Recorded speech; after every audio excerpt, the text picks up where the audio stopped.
ആസാദ് ഇഷ്ടമാണെന്ന് പറഞ്ഞപ്പോഴൊക്കെ ഞാൻ അതിൽ നിന്ന് ഡൈവേർട്ടായിട്ട് പോകുമായിരുന്നു ഉണ്ടായിരുന്നത്. പിന്നെ ആസാദ് തീരെ പിടിവിടാത്തൊരു സ്റ്റേജ് എത്തിയപ്പോഴാണ് ഞാനും ഇഷ്ടമാണെന്ന് ഇപ്പോഴും പറഞ്ഞിട്ടില്ല. ഞാൻ മിക്കപ്പോഴും ആസാദ് എൻ്റെ കൂടെ തന്നെയാണ് ഉണ്ടാവാറുള്ളത്. ഒക്കെ എനിക്കൊരു സംശയം ഉണ്ടായിരുന്നു, ഞാൻ ഒരു സ്ത്രീ മാത്രമല്ല പുള്ളിയുടെ ലൈഫിൽ വന്ന് പോയിട്ടുള്ളത് എന്നുള്ളൊരു സംശയം എനിക്ക് ഉണ്ടായിട്ടുണ്ടായിരുന്നു. അവൻ്റെ വൈഫ് പറഞ്ഞതനുസരിച്ച് ഞാൻ ഒരു 14ാമത്തെ സ്ത്രീയാണ് അവൻ്റെ ലൈഫിൽ വരുന്നത്.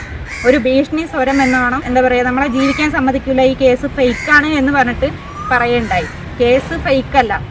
വിവാഹ വാഗ്ദാനം നൽകി ലൈംഗികമായി പീഡിപ്പിക്കുകയും പണവും സ്വർണവും തട്ടുകയും ചെയ്തുവെന്ന പരാതിയിൽ പോലീസ് കേസെടുത്തതിനെ തുടർന്ന് തിരൂരിലെ മാധ്യമപ്രവർത്തകൻ ഒളിവിൽ. തിരൂരിലെ ചാനൽ ക്യാമറാമാനായ താനാളൂർ സ്വദേശി അബ്ദുൽ കലാം ആസാദാണ് മുങ്ങിയത്. പാലക്കാട് സ്വദേശിനിയായ യുവതി നൽകിയ പരാതിയെ തുടർന്ന് താനൂർ പോലീസാണ് ആസാദിനെതിരെ കേസെടുത്തിട്ടുള്ളത്. കോട്ടക്കലിൽ ജോലി ചെയ്യുന്ന യുവതിയെ ടെലിഫോണിലൂടെ പരിചയപ്പെട്ട ശേഷം വിവാഹ വാഗ്ദാനം നൽകി പീഡിപ്പിച്ചുവെന്നാണ് കേസ്.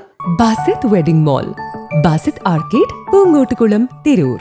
1.5 ലക്ഷം രൂപയും 2.5 പവൻ സ്വർണവും തട്ടിയെടുത്തതായും യുവതി മൊഴി നൽകിയിട്ടുണ്ട്. സംഭവത്തിൽ ജാമ്യമില്ലാ വകുപ്പുകൾ ചുമത്തിയാണ് പോലീസ് കേസെടുത്തിട്ടുള്ളത്. രജിസ്റ്റർ വിവാഹം നടത്താമെന്ന് വിശ്വസിപ്പിച്ചാണ് തന്നെ ആസാദ് പീഡിപ്പിച്ചതെന്ന് യുവതി എഡിറ്റർ ലൈവിനോട് വെളിപ്പെടുത്തി. ആസാദ് ഈ റിലേഷൻഷിപ്പിലായ സമയത്ത് ഇഷ്ടമാണെന്ന് പറഞ്ഞു. ഞാൻ എക്കാലം കൂടെ ഉണ്ടാവും, എല്ലാത്തിനും ഞാൻ കൂടെ ഉണ്ടാവും, ഇനി പേടിക്കണ്ട, എന്തിനും എല്ലാ കാര്യത്തിനും ഞാൻ കൂടെ ഉണ്ടാവും എന്ന് പറഞ്ഞിട്ടാണ് ആസാദ് എൻ്റെ അടുത്ത് സംസാരിച്ചു തുടങ്ങുന്നത്. അന്നേരം ഞാൻ ആസാദിൻ്റെ ഫാമിലിയെ പറ്റി ചോദിച്ചു. ആസാദിന് വൈഫ്, 2 പിള്ളേർ, വലിയ കുഴപ്പമില്ലാത്ത രീതിയിൽ പോകുന്നൊരു ഫാമിലിയാണ്.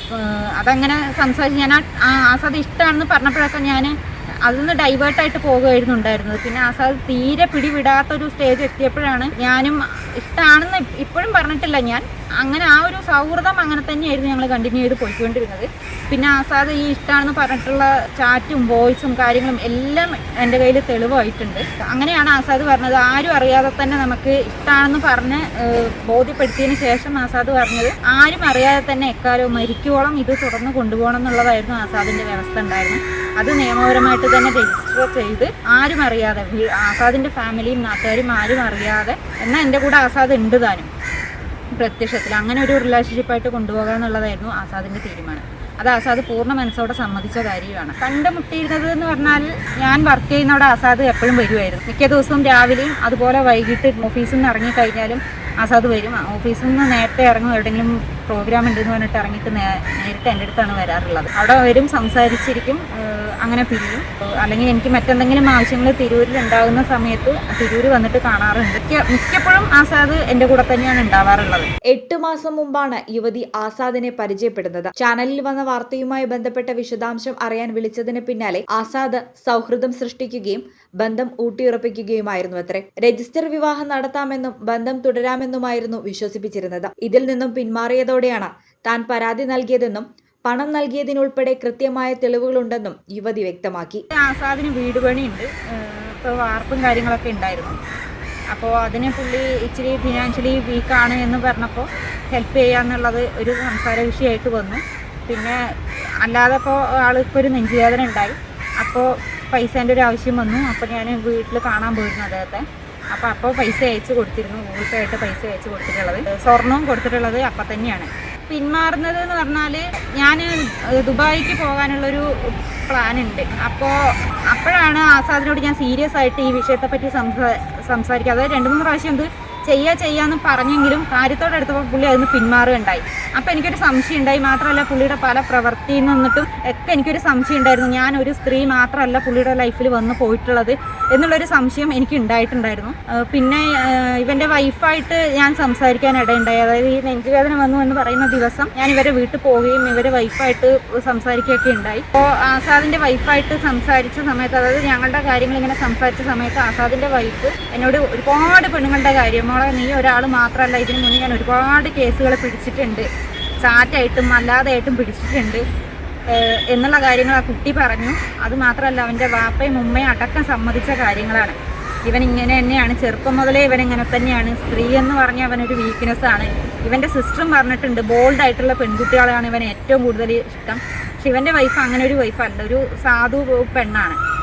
അപ്പോൾ അതുകൊണ്ടിട്ട് ഞാൻ ബോൾഡായത് കൊണ്ടിട്ടായിരിക്കണം ഇവൻ എൻ്റെ അടുത്തേക്ക് ഇത്രയും അടുത്ത് വന്നത് എന്നുള്ളതാണ് അവൻ്റെ പെങ്ങളും വാപ്പയും ഉമ്മയും പറഞ്ഞിട്ടുള്ള കാര്യങ്ങൾ. പോലീസ് കേസെടുത്തതിന് തനിക്ക് ഭീഷണി നേരിടുന്നതായും യുവതി പറഞ്ഞു. തീർച്ചയായിട്ടും കേസുമായിട്ട് മുന്നോട്ട് പോകാനാണ്. കാരണം ഇവൻ കുറച്ച് പിടിപാടുണ്ട്, അല്ലെങ്കിൽ ഇവന്റെ പ്രൊഫഷൻ ഇങ്ങനെയാണ്, ഒരു മീഡിയ ഫീൽഡിലാണെന്നുള്ളത് കൊണ്ട് തന്നെയാണ് ഇവന് ഏറ്റവും കൂടുതൽ ധൈര്യമുള്ളത്. ഈ തെറ്റുകൾ അത്രയും ചെയ്തിട്ടുള്ളത് ഇവൻ ഈ ഒരു ഫീൽഡിൽ നിൽക്കുന്നതുകൊണ്ടിട്ട് ആണ് ഇത്രയും ചെയ്തു കൂട്ടി. അപ്പം ഇങ്ങനെയുള്ള ആളുകൾ പുറത്തു വരണം, അവരുടെ യഥാർത്ഥ സ്വഭാവം എന്താണ്. കാരണം ചിലപ്പോൾ ഓരോ കാര്യത്തിന് പുറത്ത് പോകുമ്പോൾ പെണ്ണുങ്ങളായിട്ട് പോകേണ്ട കാര്യങ്ങളൊക്കെ വരും. ഇപ്പം എന്നെപ്പോലെ മറ്റു പലരും, അവൻ്റെ വൈഫ് പറഞ്ഞതനുസരിച്ച് ഞാൻ ഒരു 14ാമത്തെ സ്ത്രീയാണ് അവൻ്റെ ലൈഫിൽ വരുന്നത്. 14ാമത്തെ സ്ത്രീയാണ് ഞാൻ. അപ്പോൾ അവനെ സംബന്ധിച്ച് അവനത് പുത്തരിയുള്ള കാര്യങ്ങളൊന്നും അല്ല. കേസിന് ശേഷം, അതായത് ഞാൻ കേസ് സ്റ്റേഷനിൽ രജിസ്റ്റർ ചെയ്ത് FIR ഇട്ടതിന് ശേഷം ആസാദിൻ്റെ 2 സുഹൃത്തുക്കൾ നെയ്ബേഴ്സ് ആണെന്നാണ് പറഞ്ഞത്. എൻ്റെ സുഹൃത്തുക്കളെ കാണാൻ പോയി. അതായത് ഈ വിവാഹം രജിസ്റ്റർ ചെയ്യാമെന്ന് പറഞ്ഞതിൽ എൻ്റെ ഫ്രണ്ട്സുകൾക്കും അറിയാം. അവരോടും കൂടി സംസാരിച്ചെടുത്ത തീരുമാനമാണ്, അവരോടും കൂടി സമ്മതിച്ചതാണ് ആസാദ് രജിസ്റ്റർ മാരേജ് തന്നെ ചെയ്യാമെന്നുള്ളത്. ആസാദ് സമ്മതിച്ച കാര്യം അവരോടും കൂടിയിട്ട്. അതായത് 21-ാം തീയതി വൈകിട്ട് അവർ കാണാൻ പോവുകയും 2 പേര്, നിസാർ നാസർ എന്ന് പറഞ്ഞ 2 വ്യക്തികൾ കാണാൻ പോവുകയും ഈ കേസിനെ സംബന്ധിച്ചിട്ടുള്ള കാര്യങ്ങൾ, അവർക്കൊരു 2-3 കാര്യങ്ങളായിരുന്നു അറിയാനുണ്ടായിരുന്നത്. അതൊക്കെ അവർ വ്യക്തമായിട്ട് ചോദിച്ച് മനസ്സിലാക്കി. ആസാദ് ഒളിവിലാണെന്നൊക്കെ നമ്മളോട് പറയുണ്ടായി. ഒരു ഭീഷണി സ്വരം എന്നോണം എന്താ പറയുക, നമ്മളെ ജീവിക്കാൻ സമ്മതിക്കില്ല, ഈ കേസ് ഫേക്കാണ് എന്ന് പറഞ്ഞിട്ട് പറയുണ്ടായി. കേസ് ഫേക്കല്ല. കേസ് ഫേക്കാണെങ്കിൽ നമുക്കിങ്ങനെ സംസാരിക്കേണ്ട, അല്ലെങ്കിൽ ഒരു കേസിൻ്റെ പുറകെ പോകാൻ ആരും ഇഷ്ടപ്പെടില്ലല്ലോ. പോലീസ് കേസായിട്ട് പോകാൻ ആരും ഇഷ്ടപ്പെടാത്തതാണ്. അപ്പം ഞാൻ പോയിട്ടുള്ളത് സ്ട്രെയിറ്റ് ഫോർവേഡായിട്ടാണ്. എൻ്റെ കയ്യിൽ അതിനുള്ള തെളിവുകൾ എല്ലാം ഉണ്ട്. അപ്പോൾ ഇന്നലെ വന്നിട്ട് അവർ ഭീഷണിപ്പെടുത്തുകയും കാര്യങ്ങളൊക്കെ ഉണ്ടായി. എന്താ ചെയ്യുകയെന്ന് കാണട്ടെ. പിടിപാടുണ്ട് അവൻ മീഡിയ ഫീൽഡിൽ വർക്ക് ചെയ്യുന്നതാണ്. കേസ് നിങ്ങൾ എന്താണെന്ന് വെച്ചാൽ അത് ചെയ്യുക, അങ്ങനെ എങ്ങനെയെന്നൊക്കെ പറഞ്ഞിട്ട് ഭീഷണിപ്പെടുത്തിയിട്ടാണ് പോയിട്ടുള്ളത്. തിരൂർ ആസ്ഥാനമായി പ്രവർത്തിക്കുന്ന പ്രമുഖ ചാനലിന്റെ സീനിയർ ക്യാമറാമാനാണ് ആസാദ്. സംഭവത്തെ തുടർന്ന് ഇയാളെ സ്ഥാപനത്തിൽ നിന്ന് പുറത്താക്കിയിട്ടുണ്ട്. ആസാദുമായുള്ള ഫോൺ സംഭാഷണം യുവതി പുറത്തുവിട്ടു. ചെയ്യാൻ വയ്യാത്തോണ്ട് ചോദിക്കുക, നിങ്ങൾക്ക് എന്താ വേണ്ടത്?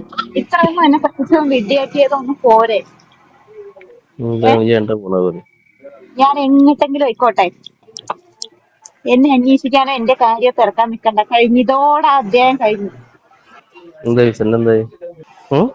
അതെ, അവസാനത്തെ പൈസയും കൈ കിട്ടിയിട്ട് പോവുക, അത് കൈപ്പറ്റാൻ വേണ്ടിട്ട് പോവുക. ദയവ് ചെയ്ത് തന്നെ എന്റെ വൈകി വിട്ടേക്ക്.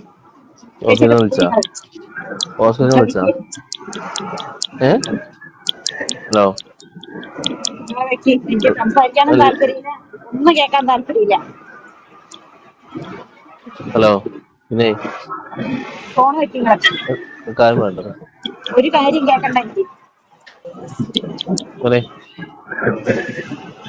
ഹലോ, പറഞ്ഞോളൂ, കേൾക്കണ്ടേ?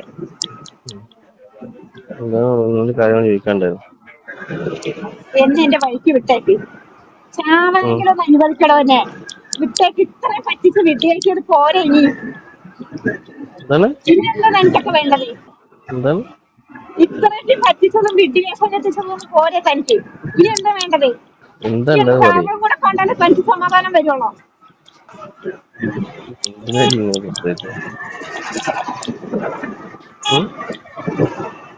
ആവശ്യം എന്താ പറയും? എനിക്ക് ഒരു ആവശ്യമില്ല, വെച്ചിട്ട് പോയിപ്പോ. അങ്ങനെ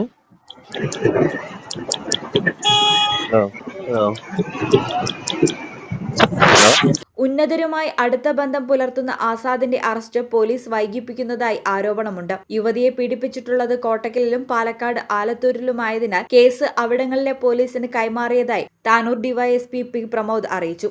കേസിന്റെ തുടരന്വേഷണവും നടപടികളും സ്വീകരിക്കേണ്ടത് പ്രസ്തുത സ്റ്റേഷനുകൾ കേന്ദ്രീകരിച്ചാണെന്നും ഡിവൈഎസ്പി വ്യക്തമാക്കി. Editor live, Tirur.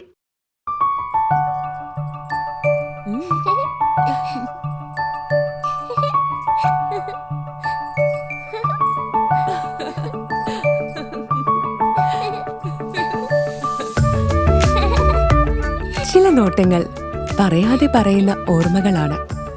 ആ ഓർമ്മകൾ എനിക്ക് സമ്മാനിച്ചതെല്ലാം വിലപ്പെട്ടതുമാണ്.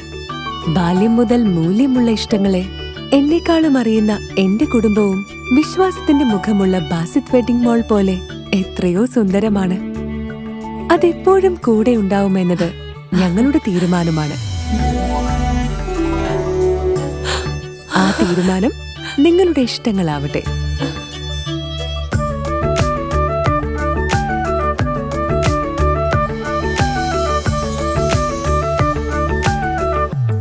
25 വർഷത്തെ വിശ്വസ്ത പാരമ്പര്യവുമായി എന്നും എപ്പോഴും കൂടെയുണ്ടെന്ന വിശ്വാസം. Basith wedding mall, Basith arcade, Poongottukulam, Tirur.